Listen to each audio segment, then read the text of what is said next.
बहुत बढ़िया। आपका नाम क्या है? सुभाष। पैकेज डॉट जेसन और पैकेज डॉट जेसन में डिफरेंस? बहुत बढ़िया। नागेश्वर,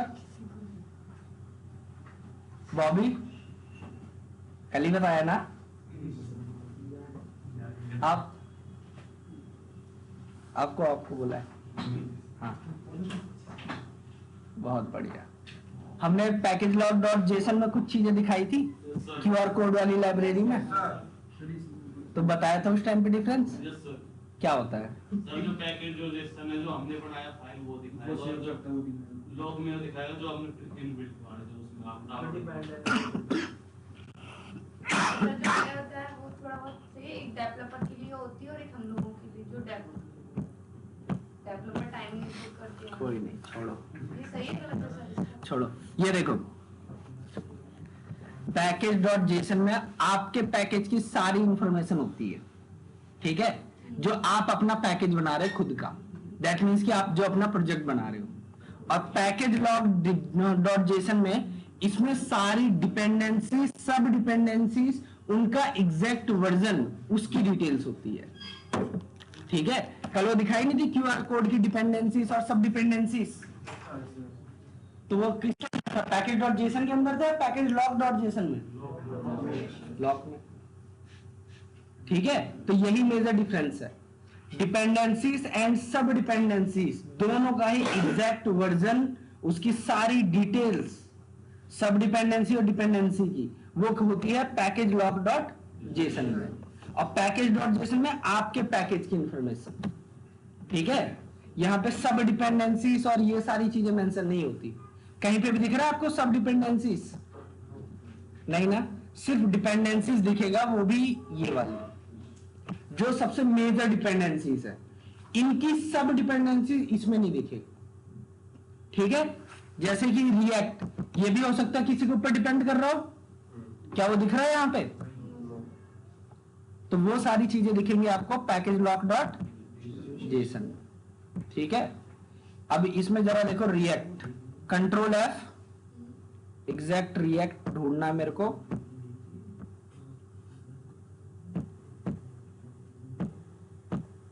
रिएक्ट बहुत जगह पे होगा, रिएक्ट डॉम 4 जगह पे है। ये देखो, ये दिख रहा है पीयर डिपेंडेंसीज, ठीक है? रिएक्ट। और इसकी डिपेंडेंसी, सब डिपेंडेंसी कौन सी है? स्केड्यूलर, ठीक है? तो ये किसकी सब डिपेंडेंसी है? रिएक्ट डॉम की। तो ये सारी इंफॉर्मेशन कहां रखी हुई है? पैकेज लॉग डॉट जेसन में। ये देखो शेड्यूलर, ठीक है? किसके लिए हेल्पफुल होता है? क्या मतलब किस चीज के लिए हेल्पफुल होता है? जब भी किसी भी डिपेंडेंसी एंड सब डिपेंडेंसी का एग्जैक्ट वर्जन पता करना हो तब, ठीक है? और ये चीज जो है आगे आगे काम आएगी जब आप अपने प्रोजेक्ट को डिस्ट्रीब्यूट करोगे तब, ठीक है?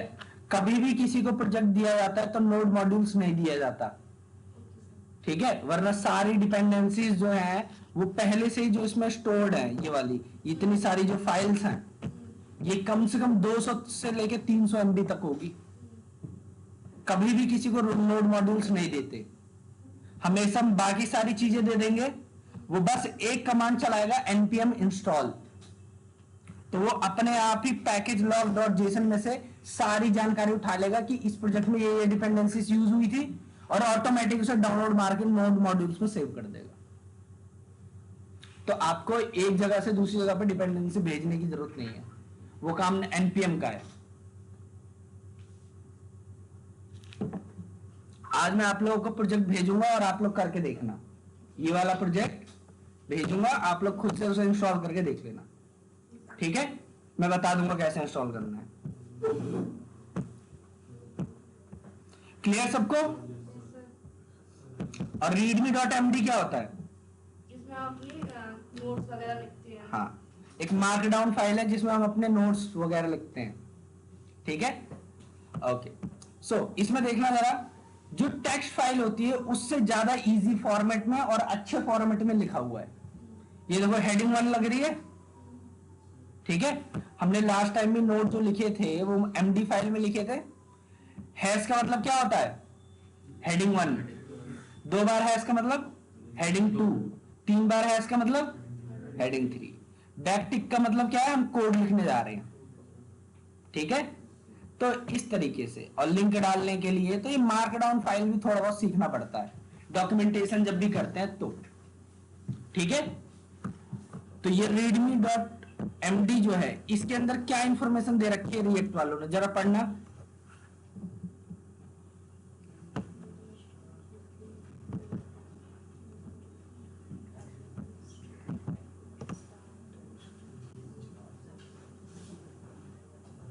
सिर्फ यही सबसे मेन है बस, बाकी कुछ नहीं।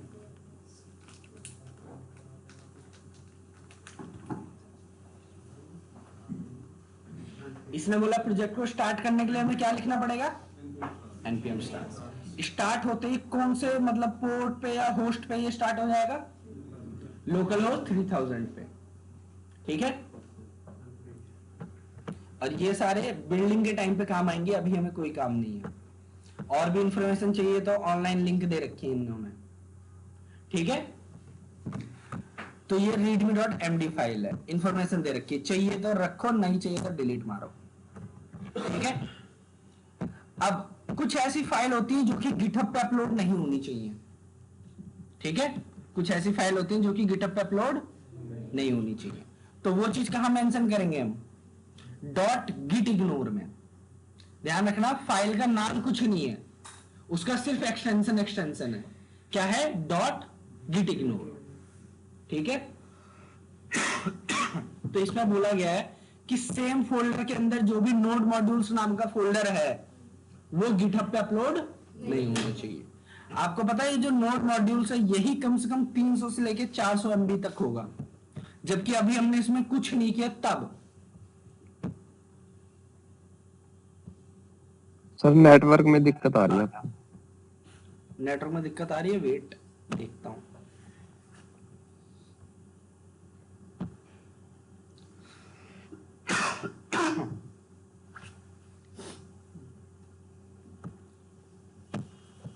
अब वॉइस ठीक आ रही है,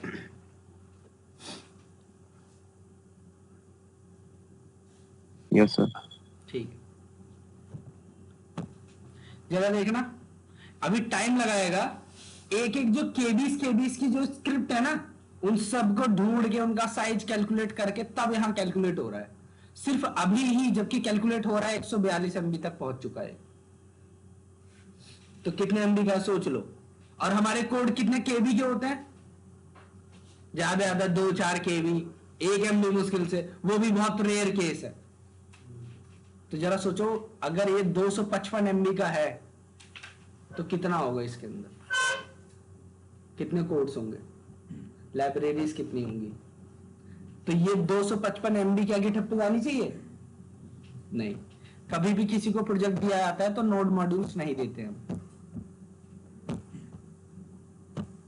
तो वही सारी इंफॉर्मेशन इसके अंदर लिखी थी गिट इग्नोर के अंदर कि ये सारी फाइल गिटहब पे नहीं जानी चाहिए। क्लियर, चलो फिर नोड मॉड्यूल्स पता ही है जहां पे डिपेंडेंसीज और सब डिपेंडेंसी डाउनलोड करके स्टोर की गई हैं, ठीक है। हमें इसमें बिल्कुल भी चेंजेस नहीं करने, कुछ नहीं छेड़ना। अगला फोल्डर क्या है, पब्लिक। पब्लिक में एक फैब आइकन है, आपने देखा होगा टैब के ऊपर आइकन लगा होता है, यस सर। उसे क्या बोलता है, फैब आइकन, ठीक है। तो वो फैब आइकन है ये।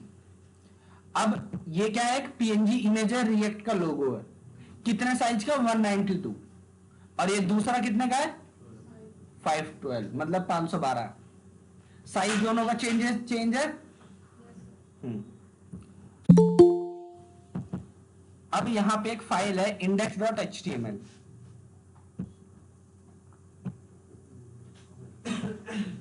सर हाँ। सर ये चॉकलेटी क्या है? चॉकलेटी इंस्टॉल मत करना, कर लिया क्या वो टिक करके इंस्टॉल, बहुत बढ़िया। कल ही मैंने बोला था ना टिक मत करना, कोई नहीं, रहने दो।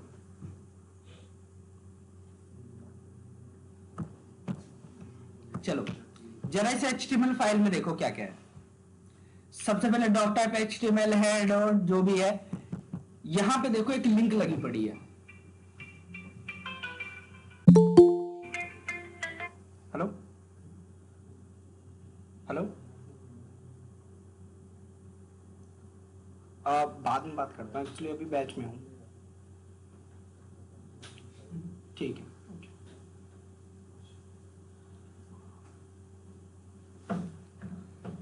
ठीक है। जरा इस URL को ध्यान से देखो, href में जो है यहां पे क्या लिखा हुआ है, पब्लिक URL, यहां तक स्लैश favicon.io। जरा इसमें देखना रिएक्ट में क्या नोट लिखा हुआ है, कमेंट क्या लिखा हुआ है, notice the use of %public URL in the tags above, it will be replaced with the URL of the public folder during the build। Build करते समय ये ऑटोमेटिक चेंज होके कौन सा फोल्डर बन जाएगा, पब्लिक। तो आपको इसमें चेंजेस नहीं करने कुछ, ठीक है, वो अपने आप ही रिएक्ट देखेगा बिल्डिंग के टाइम पे।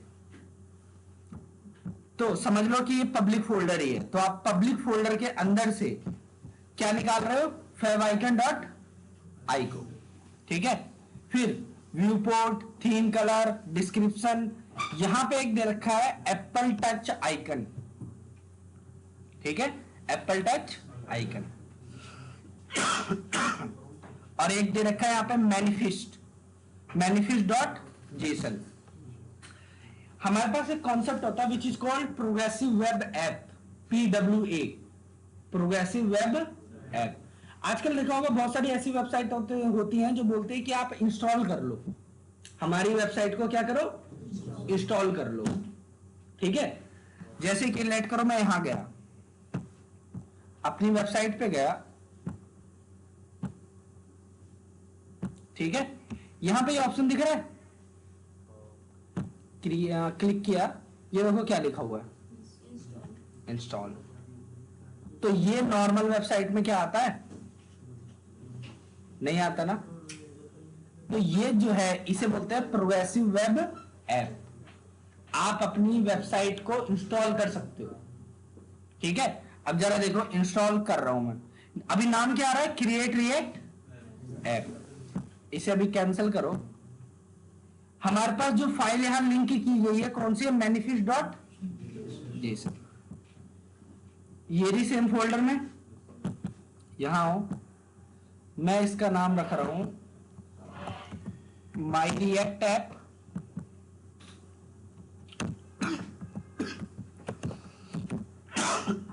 माई ऐप, सेव। ऑटोमेटिक रिफ्रेश हो गया होगा, क्या लिखा हुआ आ रहा है, हाँ, इंस्टॉल करो, ये लो इंस्टॉल हो गया। यहां ये दिख रहा है रिसेंटली एडेड, क्या लिखा हुआ है, माई ऐप, क्लिक, ये लो।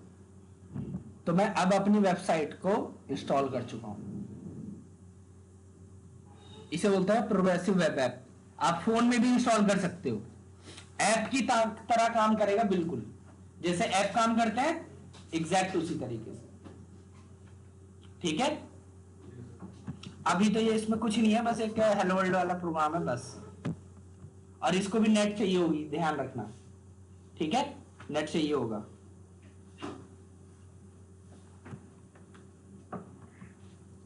तो ये होता है प्रोग्रेसिव वेब ऐप। तो उसकी कॉन्फ़िगरेशन यहां लिखी हुई है कि जैसे कि उसका नाम क्या है, आइकन्स कौन कौन से हैं उसके अंदर, स्टार्टिंग URL क्या है, डॉट का मतलब सेम फोल्डर होता है वैसे जो रूट है, फिर डिस्प्ले टाइप क्या है, स्टैंड अलोन, दैट मींस कि वेबसाइट की तरह नहीं, सॉफ्टवेयर की तरह वर्क करे, बिहेव करे, ठीक है। फिर थीम का कलर, 0 का मतलब ब्लैक, F का मतलब व्हाइट, ठीक है। तो ये प्रोग्रेसिव वेब ऐप की कॉन्फ़िगरेशन है, ठीक है, जो कि बेसिक कॉन्फ़िगरेशन ये हमें देता है। अगर आपको और जानना है तो यहां पे एक लिंक दे रखी है, क्या दे रखा है देखना, https://developers.google.com, वेब के अंदर फंडामेंटल्स के अंदर वेब ऐप मैनिफेस्ट, कॉपी करो, यहां आओ, पेस्ट मारो, एंटर करो, ये लो। ठीक है, तो यहां सारी इंफॉर्मेशन दे रखी है कि क्या क्या कर सकते हो, कैसे कर सकते हो। ये गूगल वालों का है।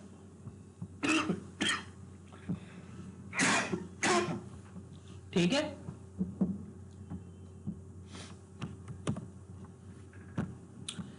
तो यहां तक क्लियर सबको? ओके। फिर यहां पे एक टैग लगा हुआ, क्या नाम है? No script. ठीक है, अगर किसी ने लेट करो जावास्क्रिप्ट डिसेबल कर रखी है तो आप ब्राउजर से जावास्क्रिप्ट को डिसेबल कर सकते हो। तो क्या लिखा हुआ आ जाएगा? फिर उसके बाद एक डिव है जिसकी आईडी क्या है? रूट। इसको याद रखना कि इसकी आईडी क्या है? रूट। ठीक है, बंद करो सब कुछ।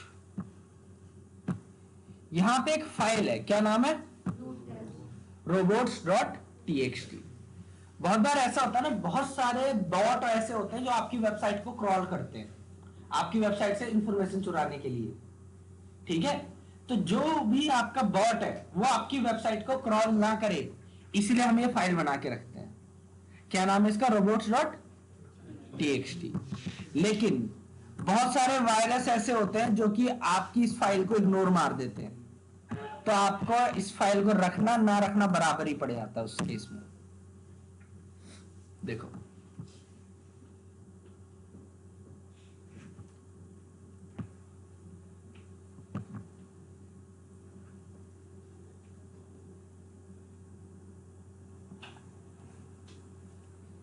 क्या लिखा हुआ है?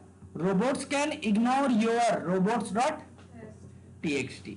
ठीक है, specially malware robots that scan the web for security vulnerabilities and email addresses harvesters used by spammers will pay no attention। तो बोल रहा है वायरस जो है, जो भी होते हैं वेबसाइट पे क्रॉल करने के लिए, वो जो है इसको बाईपास कर सकते हैं, आपका होना ना होना इसका बराबर है। ठीक है, कोई नहीं, बस बना के दे रखा है, रखे रहने दो। ठीक है,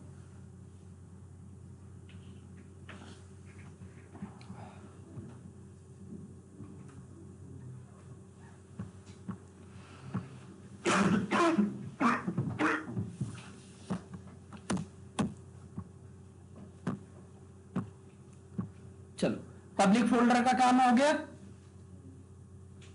हो गया ना सारी फाइल्स। अब आ जाओ एसआरसी। एसआरसी का मीन सोर्स फोल्डर। ठीक है, सबसे पहला ये क्या है? टेस्टिंग को सेटअप करने के लिए फाइल है। मेरे को टेस्टिंग नहीं करनी, अभी हटाओ, जरूरत नहीं है। अगला क्या है? Report web vitals.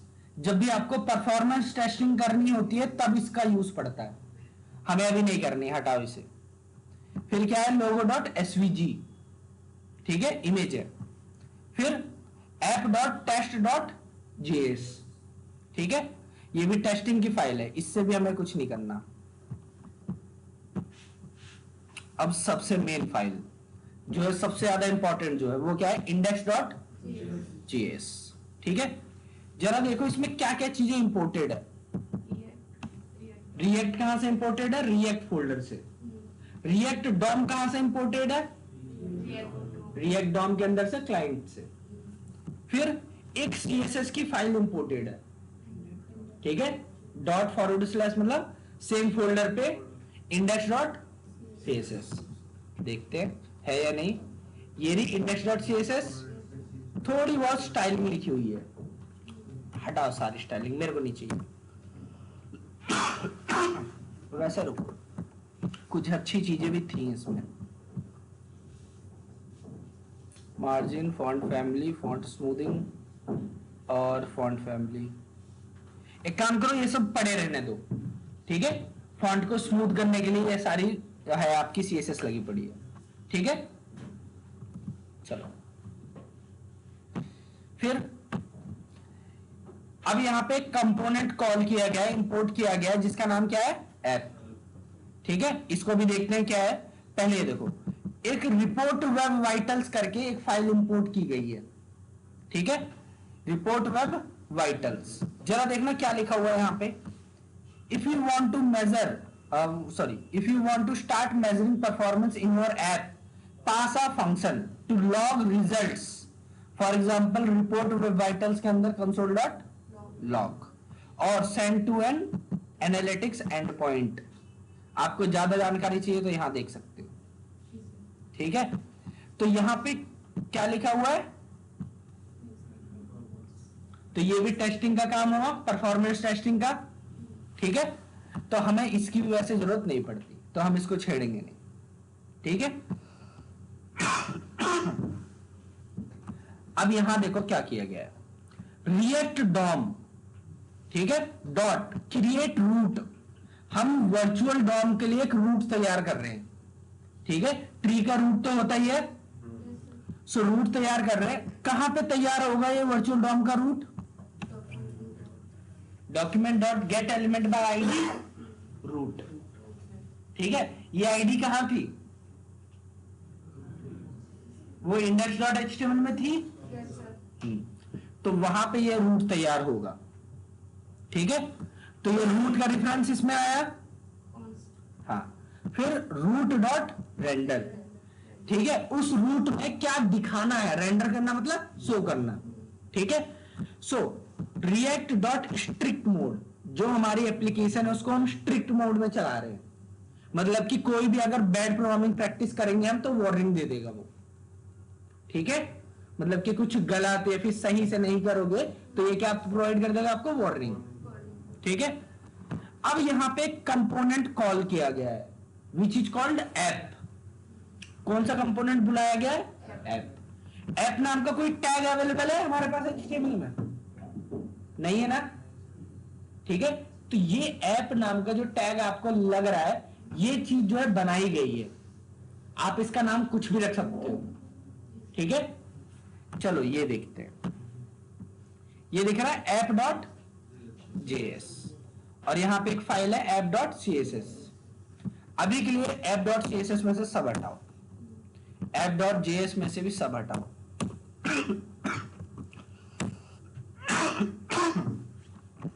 इसमें सिर्फ क्या करो, const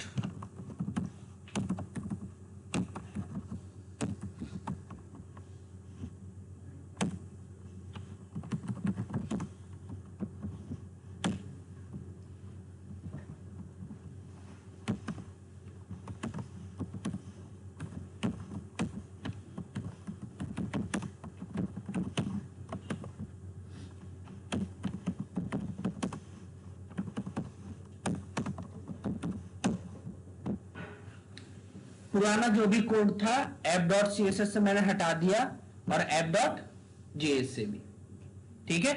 एक काम करो, app.css में जो h1 है उसका जो कलर है वो कर दो रेड कर दो, चलो अच्छे से दिखेगा। फॉन्ट साइज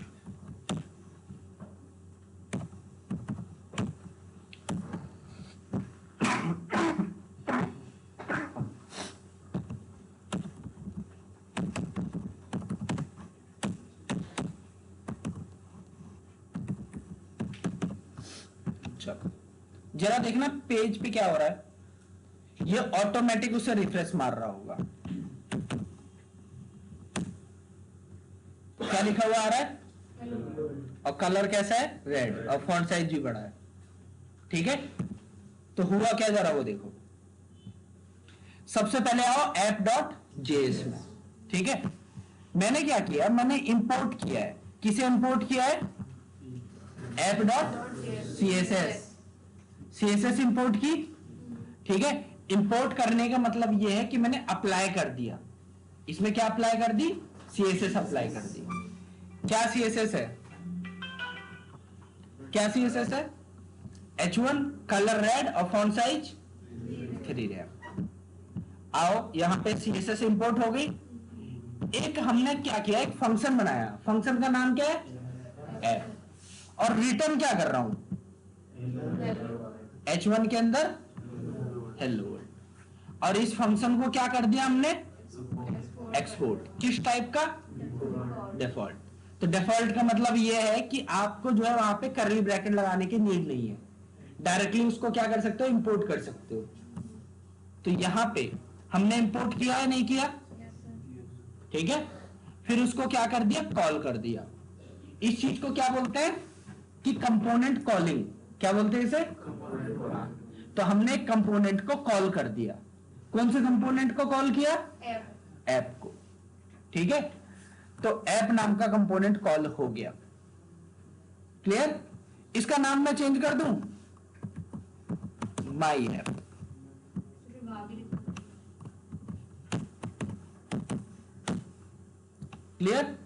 माई ऐप नाम का कोई टैग तो था ही नहीं, ये तो हमने बनाया ना, ठीक है। तो देखो आउटपुट अभी भी आ रहा है। क्लियर? ठीक है। एक काम करो, माई ऐप को कितनी बार लिख दिया?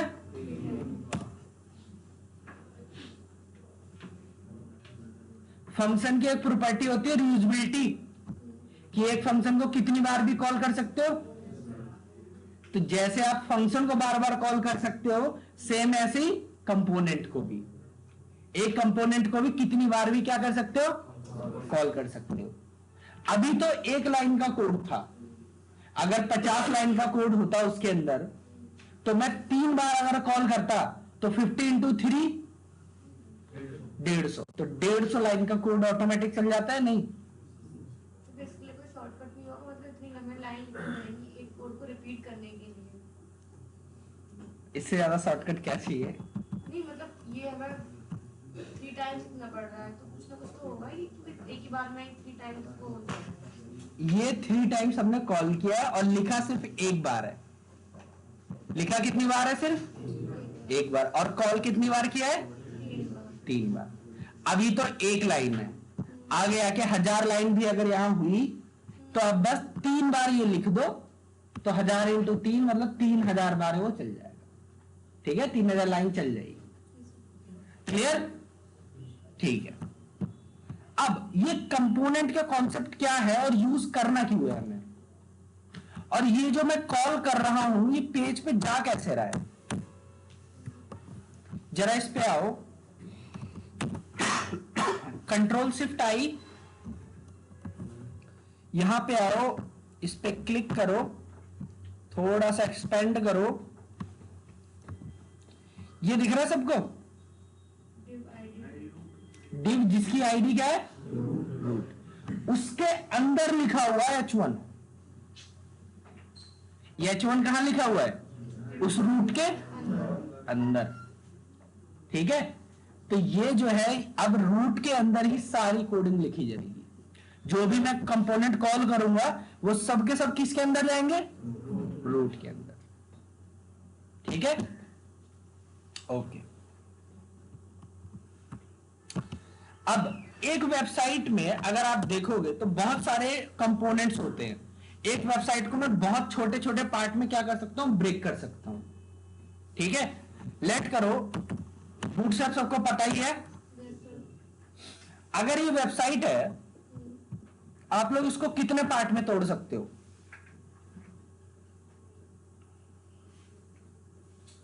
कितने पार्ट में ब्रेक कर सकते हो? अभी इसके अकॉर्डिंग बताओ, किस किस को आप ब्रेक करोगे? एक बात बताओ, लेट करो, आपके पास 50 पेज है, उन 50 के 50 पेजेस में मेरे को नेविगेशन बार चाहिए, तो क्या आप हर एक पेज में जा जाके नेविगेशन का कोड कॉपी पेस्ट करते रहोगे? नहीं सर, एक बार लिखेंगे फिर उसको कॉल कराते रहेंगे। एक कंपोनेंट में लिखो और हर जगह उसे क्या करा लो? कॉल करा लो। लेकिन रिएक्ट ने इससे भी आसान तरीका हमें दे रखा है, वो हम आगे पढ़ेंगे, राउटर्स, ठीक है। राउटर्स आगे पढ़ेंगे हम। तो आपको जो है बार बार लिखने की जरूरत नहीं, एक बार में पूरा काम हो जाएगा, सिर्फ एक लाइन में, ठीक है। ओके। सो अगर मैं इसको देखूं, इसको ब्रेक करने के लिए, एक तो चलो अभी मोटा मोटा अगर ब्रेक कर रहा हूं तो नेविगेशन बार एक अलग से ब्रेक कर सकता हूं। ये पूरा का पूरा जो मेन है, इसमें मैं ये वाला जो आपका साइड बार है फिक्स वाला, इसको अलग ब्रेक कर सकता हूं, इस मेन को अलग ब्रेक कर सकता हूं, इस ए साइड को अलग से ब्रेक कर सकता हूं, इस फुटर को अलग से ब्रेक कर सकता हूं, ठीक है, अब जो इतना पार्ट है क्विक स्टार्ट से लेकर लेट करो यहां तक, सीडीएन लिंक से पहले तक, क्या मैं इसको अलग से ब्रेक कर सकता हूं?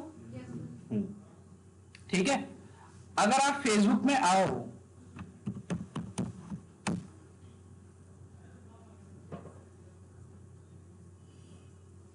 ठीक है, लेट करो ये एक पोस्ट है, ठीक है, ये जो पोस्ट है इसको जो है क्या कहते हैं, सॉरी, ये जो पोस्ट है इसी तरीके से एक नीचे भी पोस्ट है, ठीक है, फिर से नीचे एक पोस्ट, फिर से एक पोस्ट, तो क्या इतने सारे पोस्ट इन लोगों ने बना के रखे हैं, मतलब पोस्ट बोलो सॉरी, इतने सारे इन्होंने एचटीएमएल लिख के रखी है, yes, sir. पोस्ट तो इन्फिनिट आते रहते हैं, तो ये क्या होते हैं, डायनेमिकली जनरेट होते हैं। कैसे जनरेट होते हैं? डायनेमिकली। इन्होंने एक कंपोनेंट बना दिया, Call करा. उसी में रन टाइम पे डेटा कॉल कर रहे हैं, मतलब कि पास करते जा रहे हैं, पास करते जा रहे हैं, बस एक पर्टिकुलर कंपोनेंट बना दिया, उसी के अंदर बस क्या कर रहे हैं, ये कॉल करते जा रहे हैं। मतलब एक फाइल बना ली और जो हाँ। ऐप डॉट उसमें है, जो भी कॉमन स्टाइलिंग है उसको बार बार कॉल करा रहे हैं, बस, ठीक है। तो इस तरीके से इनका काम चल रहा है। अगर मैं इसको जो है बनाने की कोशिश करूंगा तो सबसे पहले हमें क्या चाहिए होगा, नेविगेशन बार चाहिए होगा, ठीक है। एक काम करो, इसका नाम ऐप ही रहने दो, ऐप ही दिखने में अच्छा लगता है। सर फिर इसके लिए मतलब एक नया वो बनानी पड़ेगी, कंपोनेंट बनाना पड़ेगा। सुनो, ये दिख रहा है सबको, एसआरसी के अंदर मैं एक फोल्डर बना रहा हूं विच इज कॉल्ड कंपोनेंट्स, ठीक है। अगर आपको थर्ड पार्टी लाइब्रेरी इंस्टॉल करनी है, यहां पे एक नया टर्मिनल खोलो, ठीक है। यहां पे ये देखो, जब इसे टर्मिनल आपका ये चल रहा होगा, ये दिख रहा है प्लस का सिंबल, क्लिक करो, न्यू टर्मिनल खुल गया। यहां पे कमांड डालो npm इंस्टॉल, जो भी लाइब्रेरी आपको इंस्टॉल करनी है। आई का मतलब क्या होता है, इंस्टॉल। मेरे को इंस्टॉल क्या करना है, बूटस्ट्रैप। अगर आप वर्जन नहीं बताओगे, @ करके वर्जन नहीं बताओगे, तो बाय डिफॉल्ट लेटेस्ट वर्जन उठाएगा वो, ठीक है। लेटेस्ट है 5.3.3 इंस्टॉल कर रहा है। सर ये हमने एसआरसी में जाके एसआरसी में कंपोनेंट बनाया। वो फोल्डर तो बाद के लिए काम आएगा, ठीक है। अभी पहले ही इंस्टॉल कर रहा हूं।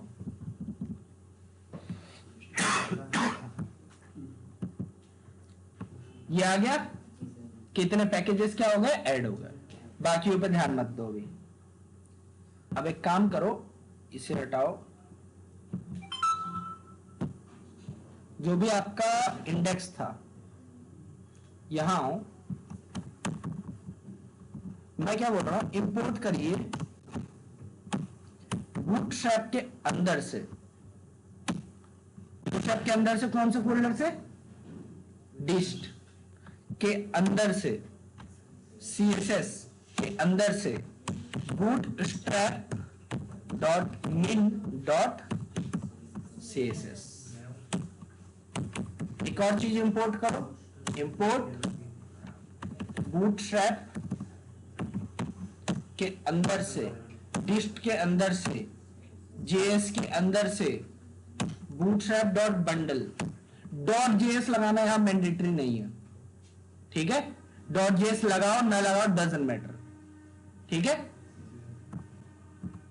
सो ये दोनों ही चीज मैंने इंपोर्ट कर ली है। ये चीज इंपोर्ट हुई कहां से होगी, जरा देखो, ये दिख रहा है नोड मॉड्यूल्स, एक्सपेंड करो, जरा नीचे सर्च करते जाओ, ए फिर उसके बाद बी, बूटस्ट्रैप, ये दिख रहा है बूटस्ट्रैप, ये देखना, ये पूरा डाउनलोड होके आ चुका है, ठीक है। डिस्ट CSS bootstrap.min. कौन सा वर्जन इंस्टॉल हुआ है, 5.3। क्या मेरे को सीडीएन लिंक लगानी पड़ी अलग से, नो सर। बताओ, बस लाइब्रेरी दे रखी है, एक कमांड डालो, ऑटोमेटिक और डाउनलोड होकर इंस्टॉल हो गई। सर जो हमने इंपोर्ट कराई है ये इसको हमें एक्सपोर्ट भी कराना होगा? नहीं, कुछ नहीं कराना, वो ऑटोमेटिक है। हेलो, ठीक है, ठीक है, ओके। सो यहां तक क्लियर सबको? यहां कुछ एक्सपोर्ट कराने की जरूरत नहीं है, ये बनी बनाई लाइब्रेरी है, बूटस्ट्रैप की तरफ से प्रोवाइडेड है, आपको कुछ नहीं करना, बस इसको क्या करना है, यूज करने के लिए इंपोर्ट कर लो बस। ठीक है, जैसे इंपोर्ट किया हमने, जरा देखो ध्यान से, यहां आओ, यहां आओ, कंट्रोल शिफ्ट आई, इस पे क्लिक करो, हेड को एक्सपेंड करो, ये दिख रहा है स्टाइल, ये वो वाली स्टाइल है जो हमने दी थी app.css में। एक और स्टाइल है, ये आपकी जो इंडेक्स वाली है, रूट वाली। अब ये देखो एक और स्टाइल है, ये कौन सी वाली स्टाइल है? बूटस्ट्रैप वाली। तो अपने आप इंक्लूडेड हो गई हेड में कि नहीं हो गई? हो गया काम। तो अब एक काम करो, ऐप के अंदर आओ, एक मिनट, ऐप के अंदर आओ, ऐप के अंदर आने के बाद लेट करो, मैं इस H1 को 2 बार लिख रहा हूं, यहां पे देखो एरर आ रही है, क्यों एरर आ रही है जरा देखना।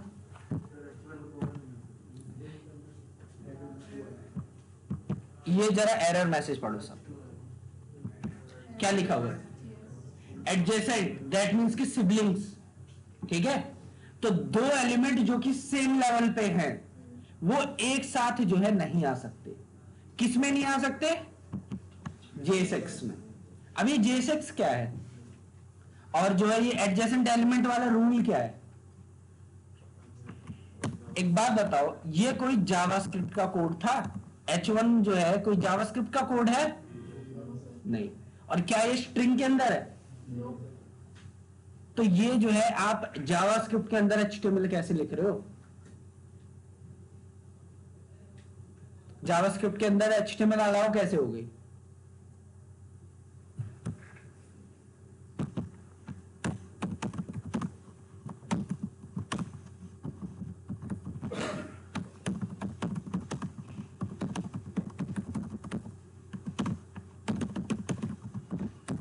JSX का मतलब क्या होता है? हाँ, ठीक है। JSX जो है एक मॉडर्न जावास्क्रिप्ट का फीचर है जिसके थ्रू आप जावास्क्रिप्ट के अंदर जो है HTML के कोड भी लिख सकते हो। ठीक है, तो इसके अंदर आप जो है HTML के भी कोड लिख सकते हो, जावास्क्रिप्ट के भी लिख सकते हो बहुत इजीली। ठीक है, इसको अभी हम डीप में पढ़ेंगे JSX के बारे में। सबसे पहले ये देखो, ये डबल वाली प्रॉब्लम को कैसे सॉल्व करें। ये जो 2 लाइन में दिक्कत आ रही है, अगर मैं इसको क्या कर रहा हूं, एक डिव में डाल दे रहा हूं, डिव या फिर किसी भी पेरेंट एलिमेंट के अंदर डाल दे रहा हूं, तो देखो क्या प्रॉब्लम आ रही है? नहीं। ठीक है, तो ये बोलता है कि आप मेरे को ऐसे मल्टीपल एलिमेंट्स मत दो, सिर्फ और सिर्फ कितने एलिमेंट दो? 1, और उस 1 के अंदर आपको जितना डालना है डाल दो। ठीक है, जितने टैग कंटेंट डालना है डालो, बट मेरे को एक ही वैल्यू रिटर्न करो बस। क्लियर? तो चाहे किसी डिव के अंदर सारा काम करके उसको रिटर्न कर दो, या फिर आप एक JSX फ्रेगमेंट यूज कर लो। ये दिख रहा है? इस टैग का कोई नाम है? नहीं। ये जो बंद हुआ है इसका कोई नाम है? नहीं। इसे बोलते हैं JSX फ्रेगमेंट। क्या बोलते हैं? JSX fragment. ठीक है, ये देखो आ गया, दोनों हो गया। ठीक है, अब अगर मेरे को वेबसाइट बनानी है, सबसे पहली चीज क्या है जो मेरे को चाहिए होगी? हमें सबसे पहले नेटबार चाहिए। मैंने एक फोल्डर बनाया था जिसका नाम क्या रखा था?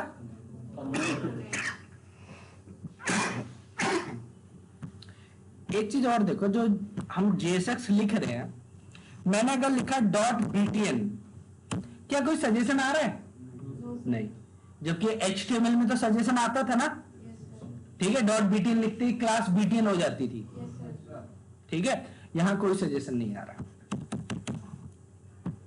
अब लेट करो कंपोनेंट्स के अंदर एक फाइल बना रहा हूं,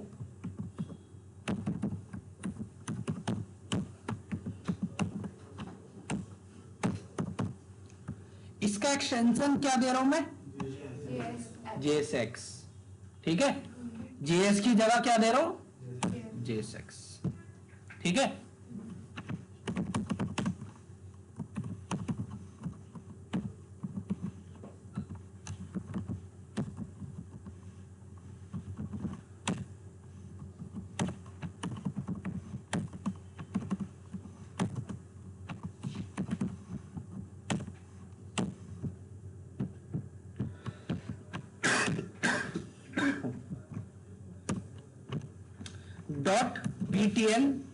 डॉट BTN माइनस में प्राइमरी, देखना ऑटोमेटिक बन गया।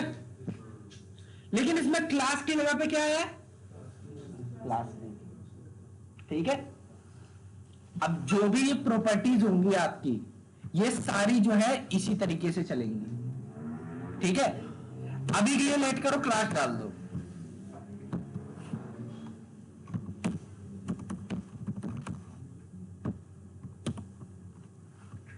और एक मैंने इस कंपोनेंट को कहीं बुलाया नहीं है, इंपोर्ट नहीं करना, ठीक है। कॉपी करो, ऐप में आओ, लर्न JSX को इंपोर्ट कर लिया, इंपोर्ट कर लिया इसे, यस सर, ठीक है, और कॉल करा दिया, देखना एक बटन बन के आ गया। यस सर, कंट्रोल शिफ्ट आई करो, इसमें एक वार्निंग आ रही है, क्लास नेम, बोल रहा है invalid DOM property class, did you mean class name. JavaScript के अंदर क्लास एक कीवर्ड है, क्लास एक कीवर्ड है जावास्क्रिप्ट के अंदर, ठीक है।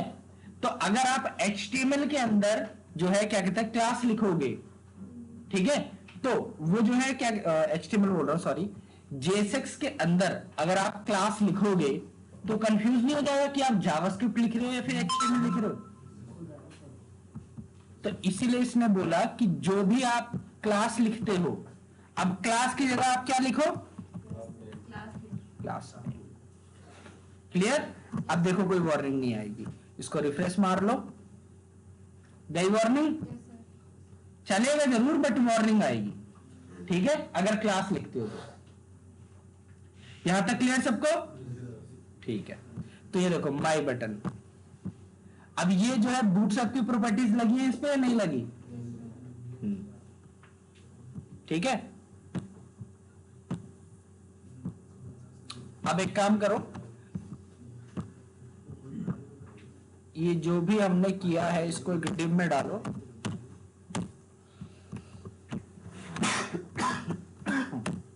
इसको क्या हो गया,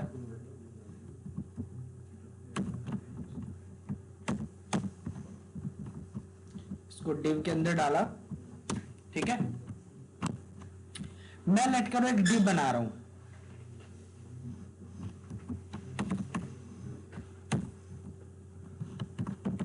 मैं इसकी इनलाइन स्टाइलिंग दे रहा हूं, style equal to colour red, ठीक है।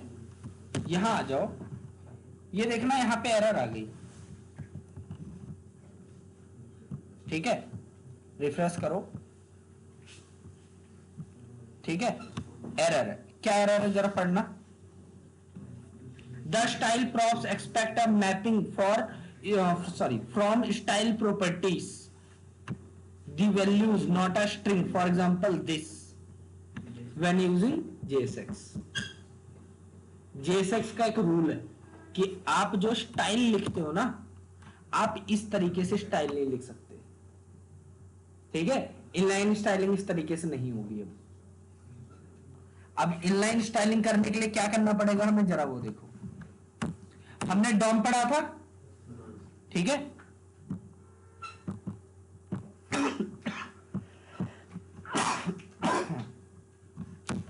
कर्ली ब्रैकेट, दूसरा करली ब्रैकेट, मैंने बोला कलर, कलर क्या होना चाहिए, रेड। ठीक है,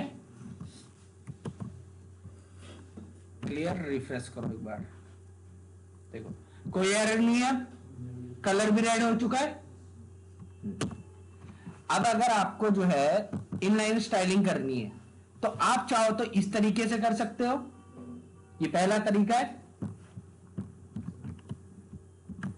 अब लेट करो बैकग्राउंड कलर चेंज करना है, बैकग्राउंड कलर जरा देखना है डॉम की तरह नहीं हो रखा लोअर कैमल केस में, जैसे हम करते थे document dot body dot style dot background colour equal to this, तो बैकग्राउंड कलर लोअर केस में लिखा है या नहीं? ठीक है, अगर आपको सीएसएस वाले ही केस में लिखना है तो डबल कोट लगाओ, बैकग्राउंड हाइफन कलर। ठीक है, लेकिन इसमें देखो एक वार्निंग आ रही है, क्या मतलब काम तो हो गया है, कोई दिक्कत नहीं है, लेकिन एक वार्निंग आ रही है, क्या बोल रहा है, did you mean background colour, और ये लोअर कैमल केस में है या नहीं है? तो बोल रहा है कि अगर आपको अब इनलाइन स्टाइलिंग यूज करनी है तो आप ये वाला तरीका प्रीफर करो। ठीक है, जैसे जावास्क्रिप्ट में करते थे एग्जैक्ट उसी तरीके से। जेएसएक्स के कुछ रूल्स हैं जो आपको फॉलो करने ही पड़ेंगे। क्लियर? तो इसे कमेंट करो।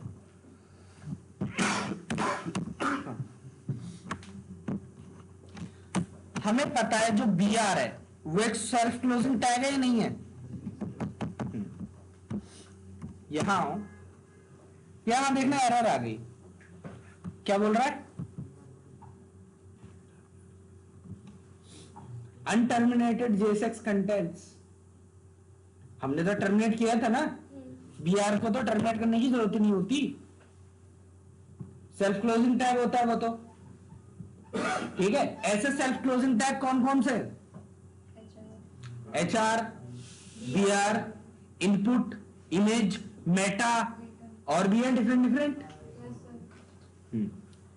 तो जेएसएक्स बोलता है आप हर एक टैग को बंद करके रखो, चाहे वो सेल्फ क्लोजिंग ही क्यों ना हो, और बंद कहां करना है, एंड में, इस तरीके से। ठीक है, रूल सब लोग ध्यान रखना, बीआर को बंद करना पड़ रहा है, इनपुट को भी बंद करना पड़ेगा। ठीक है, ये देखो, अच्छा देखो मैंने तो यहां बंद नहीं किया था, अपने आप कैसे बंद हुआ? क्योंकि हमने फाइल का एक्सटेंशन क्या दे रखा है, जेएसएक्स। तो ये अपने आप समझ गया कि ये जो आप काम कर रहे हो जेएसएक्स में कर रहे हो, तो जेएसएक्स के रूल फॉलो कर रहा है। और अगर मैं लिख रहा था .btn तो इसने अपने आप इसकी क्लास नेम क्या रखा, मतलब इसका बटन जो है इसका क्या है, क्लास नेम है। तो क्लास नेम तो आपने बोला नहीं था, ये इसने अपने आप किया। तो ये जेएसएक्स के फायदे हैं, जब अगर आप एक्सटेंशन जेएसएक्स रखोगे तो आपको सारे सजेशन मिलेंगे। क्लियर? ठीक है, चलो ये तो हो गया, हमने जेएसएक्स थोड़ी बहुत देख ली। हटाओ इसे, इस कंपोनेंट को हटाओ। यहां बूटस्ट्रैप में यहां पे नैपबार है, ये दिख रहा है नैपबार, क्लिक करो, नीचे आओ, कॉपी कर लो इसे, कंपोनेंट्स के अंदर एक फाइल बनाओ navbar.jsx। ध्यान रखना कंपोनेंट का नाम हमेशा कैपिटल से ही स्टार्ट होना चाहिए। ठीक है, फाइल का नाम नहीं बोल रहा मैं, कंपोनेंट का नाम बोल रहा हूं जो ये फंक्शन बनाओगे। ठीक है, अब मेरे को हर एक में जो है जा जाके बार बार इसमें फंक्शन बनाना पड़ेगा। ठीक है, इसका भी सोल्यूशन बाद में बताऊंगा।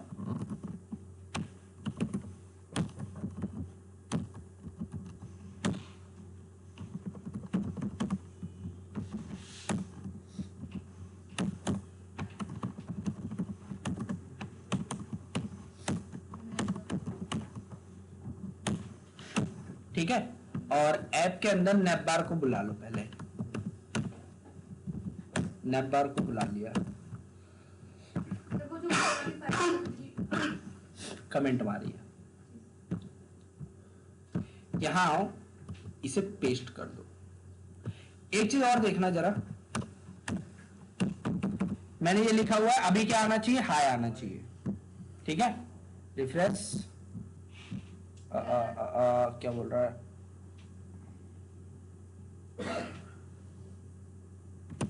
कुछ गलती की है क्या?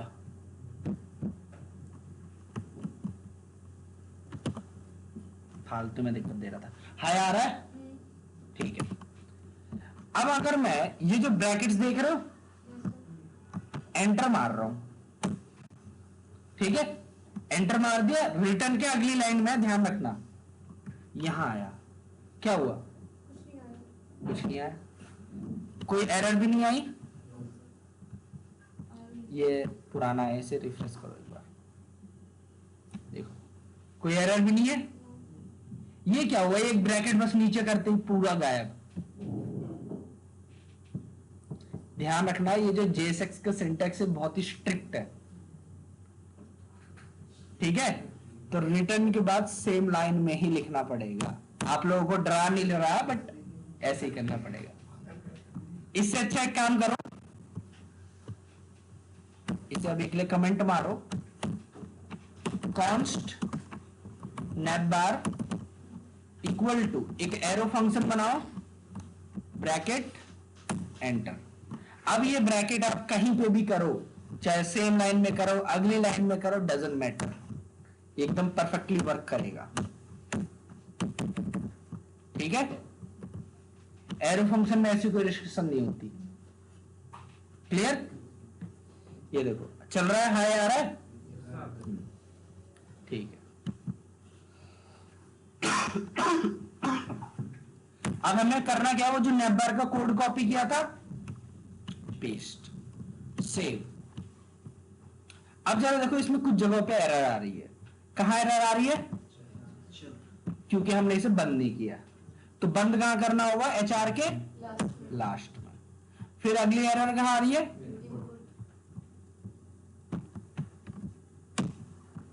ये भी बंद हो गए। ठीक है, अब देखो सब में क्या लगा हुआ है, क्लास लगा हुआ है। कंट्रोल H, जहां जहां सिलेक्ट करके कंट्रोल H, जहां जहां पे क्लास है,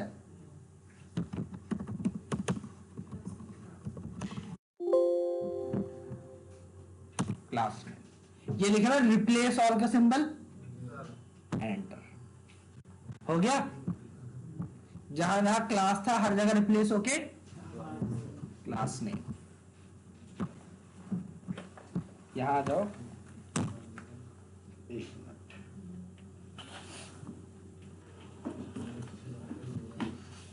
रिफ्रेश करो एक बार, कोई एरर आ रही है?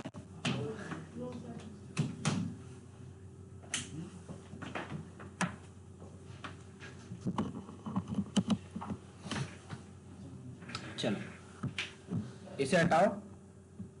अब जरा देखना, जावास्क्रिप्ट फुल्ली वर्किंग है, CSS भी फुल्ली वर्किंग है, बताओ। तो एक नैपबार वाला कंपोनेंट हमारा बनके तैयार हो गया। सॉरी, लाइट वाला अच्छा नहीं लग रहा मेरे को। Data minus BS minus theme equal to dark, हो गया डार्क मोड। ठीक है, अब एक काम करो, ऐप के अंदर आओ, इस नैपबार को कितनी बार कॉपी कर रहा हूं, 3 बार नैपबार आ गया। अभी तो नैपबार है, आगे आके कोई सेक्शन हुआ, कोई कार्ड हुआ, कुछ भी हुआ, तो कॉपी पेस्ट करते ही आ जाएगा। ठीक है, नहीं तो हमें पता है कि जावास्क्रिप्ट में एक कॉन्सेप्ट होता है लूप, लूप भी लगा सकता हूं। ठीक है, तो आगे वो चीज देखेंगे। तो आपने एक वेबसाइट को छोटे छोटे पार्ट में तोड़ दिया, नैपबार का काम हो गया। अगला काम क्या होता है, एक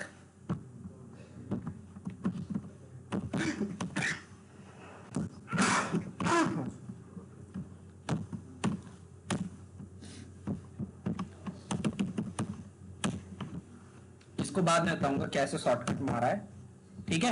अभी के लिए बस ये देख लो।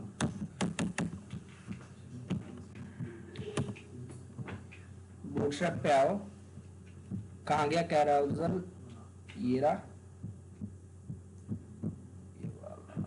ये वाला उठा लो, कॉपी करो, पेस्ट, ठीक है।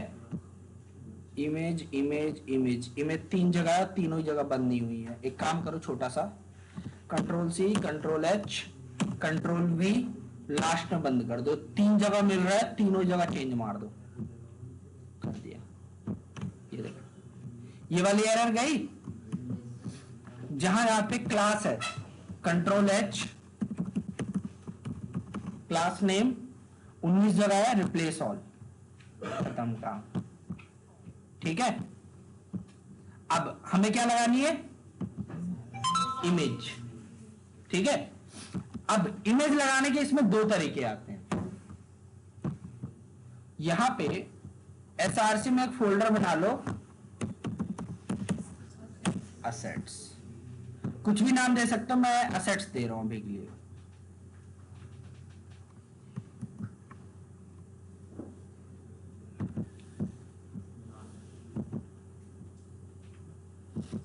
कोई भी 2-4 फोटो उठा लो।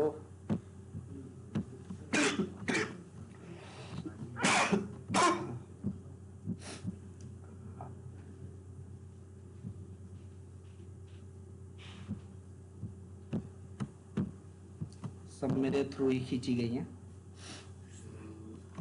ठीक है। 3 इमेज उठा ली, 1 2 और ये 3, ठीक है। चलो क्लोज ऑल। एक काम कर रहा हूं, एक इमेज को असेट्स में डाल रहा हूं, 2 को जो है उठा के पब्लिक फोल्डर में डाल रहा हूं। या रुको, पब्लिक में ऐसे मत डालो, एक फोल्डर बना लो, इमेजेस, उसके अंदर। ये बेस्ट प्रैक्टिस होती है कि फोल्डर बना के प्रॉपरली डालो, ठीक है। बहुत सारे लोग तो फोल्डर के अंदर फोल्डर बना के रखते हैं। इमेजेस के अंदर स्लाइड्स के लिए अलग, हीरो सेक्शन के लिए अलग, सबका अलग अलग। सो हमारा जो कैराउजल है, कैराउजल कहाँ है, पहले तो उसको कॉल कर लो एक बार। कैराउजल, ठीक है, कॉल कर लिया। कंपोनेंट्स के अंदर कैराउजल, ठीक है। जो हमारे पास वहां पर है, क्या बोलता है, पब्लिक फोल्डर में, वो किसके अंदर है, इमेजेस के अंदर। क्या नाम था उसका,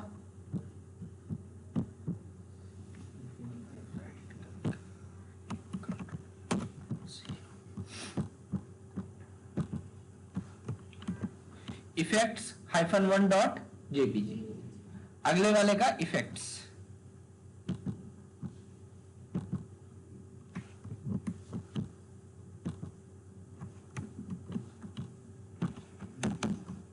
ठीक है। 2 का काम हो गया।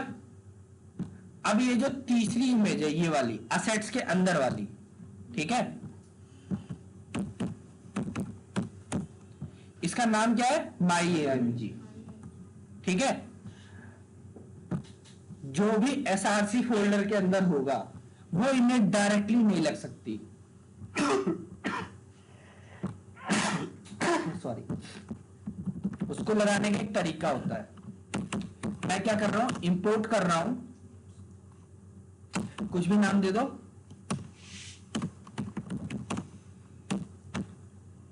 अभी मैं किसके अंदर हूं, एसआरसी के अंदर हूं ना, हाँ।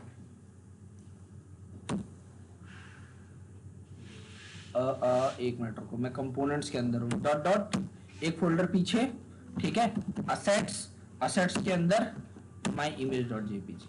हमने क्या इंपोर्ट मारी है, इमेज। अब ये जो img1 है, कॉपी करो, यहां आओ, कर्ली ब्रैकेट के अंदर इसे लगा दो, ठीक है। ये इमेज को इंपोर्ट करने का तरीका है। और कर्ली ब्रैकेट का मतलब होता है जावास्क्रिप्ट। यहां पे कर्ली ब्रैकेट का मतलब क्या है, JSX में जावास्क्रिप्ट,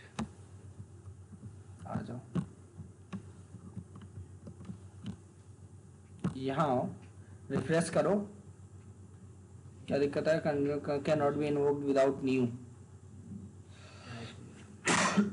फालतू में दिक्कत दे रहा है। क्राउजल, ओके मैंने में भी वो कर दिया, गलत जगह से इंपोर्ट मारा है। हाँ गलत जगह से इंपोर्ट मारा है, ये दिक्कत। ये इंपोर्ट मारना था मेरे को इससे, डॉट कंपोनेंट्स के अंदर से क्राउजल। ध्यान रखना बहुत बार नाम सेम हो जाते हैं, ठीक है?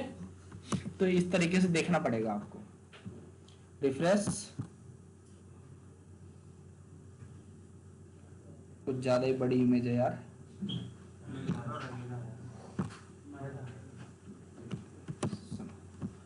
ब्राउजर जो इमेजेस हैं, कंट्रोल एच, पहले इसे कॉपी कर लो।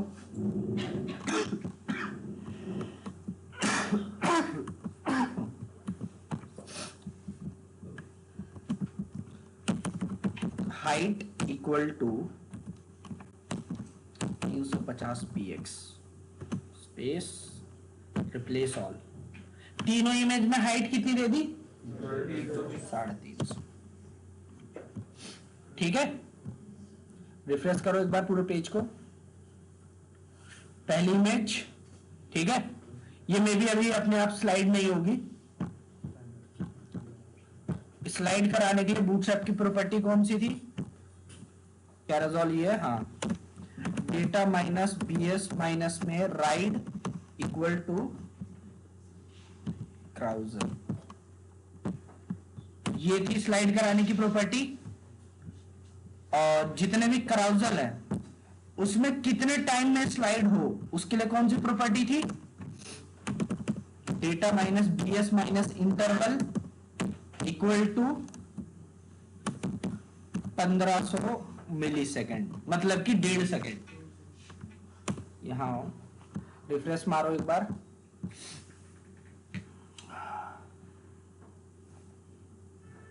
हो रहा है? अपनी मर्जी से जो स्पीड है वो कंट्रोल कर लेना, ठीक है? तो अभी कितने कंपोनेंट बन गए? 2 बन गए। ऐसे कर करके पूरी वेबसाइट के जितने भी आपको कंपोनेंट्स की नीड पड़ेगी, क्या बन सकते हैं? नहीं बन सकते? ठीक है। जैसे हमने आपने जो इमेज एक एसआरसी में डाली थी और एक पेज में डाली पब्लिक में, जो भी पब्लिक वाला है वो तो डायरेक्टली इस तरीके से लग जाएगा, डायरेक्टली। एसआरसी वाला पहले और जो एसआरसी के अंदर है वो पहले इंपोर्ट करना पड़ेगा, फिर इसको ऐसे लगाना पड़ेगा, ठीक है? तो ऐसा करना जरूरी है? जरूरी है, अगर एसआरसी में है तो। नहीं, वो हमारे ऊपर है ना कि पब्लिक। हाँ, वो आपके ऊपर है। हाँ, लेकिन ये ध्यान रखना, पब्लिक में जो भी है उस पर फुल्ली एक्सेस है यूजर का, ठीक है? पब्लिक का मतलब ही है कि पब्लिकली अवेलेबल है इमेज।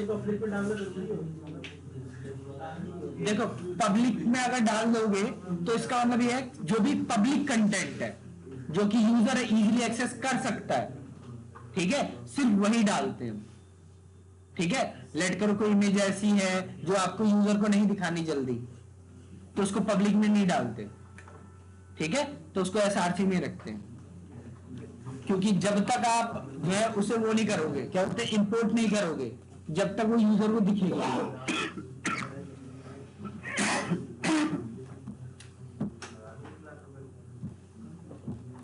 अब जरा यहां पे एक H1 लिखा, कर्ली ब्रैकेट लगाया, मैंने बोला 2 मल्टीप्लाई बाय 5, ठीक है? यहां आया, यहां पे पहले कॉल कर दो ऐप को, सॉरी ऐप के अंदर किसको?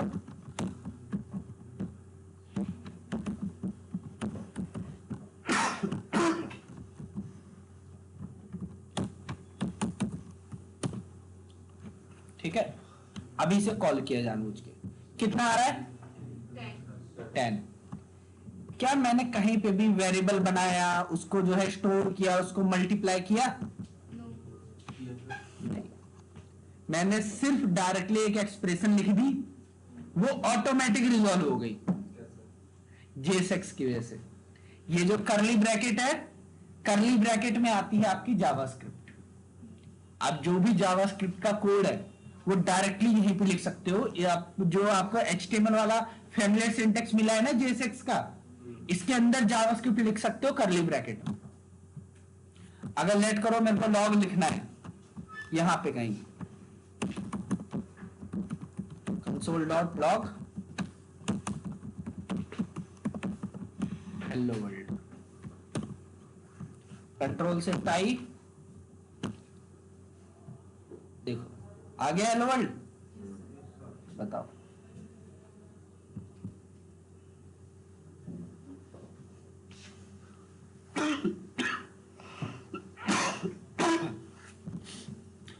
तो आप डायरेक्टली जावास्क्रिप्ट लिख सकते हो किसके अंदर, JSX के अंदर कर्ली ब्रैकेट लगा के। ठीक है, ओके। आप लोगों ने लेबल तो पढ़ा ही होगा, फॉर्म के अंदर लेबल लगता है। लेबल के अंदर एक एट्रीब्यूट होता है फॉर, लेकिन फॉर तो जावास्क्रिप्ट में लूप के लिए भी लगता है। तो अब यहां पे आपको फॉर की जगह पे क्या लिखना पड़ेगा, HTML फॉर।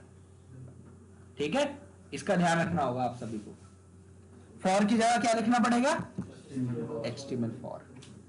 ठीक है, तो आपको इवेंट स्टाइलिंग का ध्यान रखना पड़ेगा, क्या चीज कब बंद करनी है, मतलब कि सारे टैग को बंद करना ही है, उसका ध्यान रखना पड़ेगा।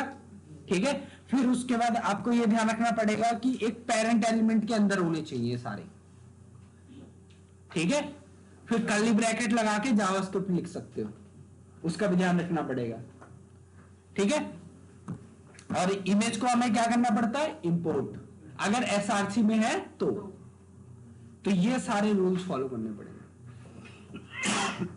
और क्लास की जगह क्या आता है, क्लास नेम।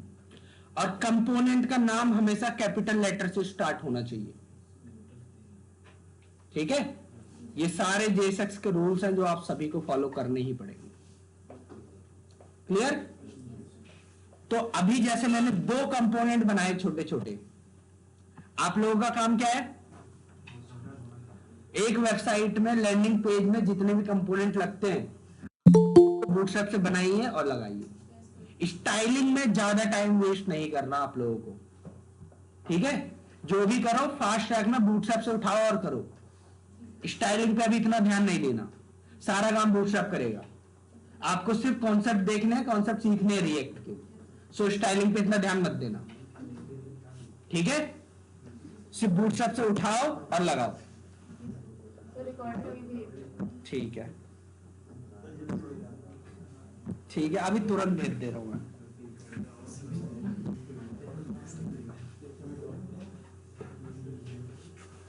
सर जो 1 बजे वाली क्लास है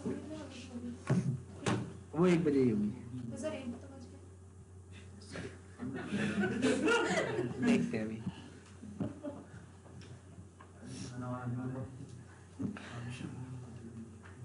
ठीक है, एक काम करूंगा, आप लोगों का जो भी अटेंडेंस है वो मैं लगा दूंगा। ठीक है, कोई न्यू स्टूडेंट है? ओके, नाम क्या है? सर हम जाएं? आईडी बताना। 1840। ठीक है, क्या? ओके, मेरे को मैसेज किया था, एक बार कर दो बैच लिख के कौन सा चाहिए। हाँ, ठीक है, फिर नेक्स्ट क्लास मिलते हैं सबसे।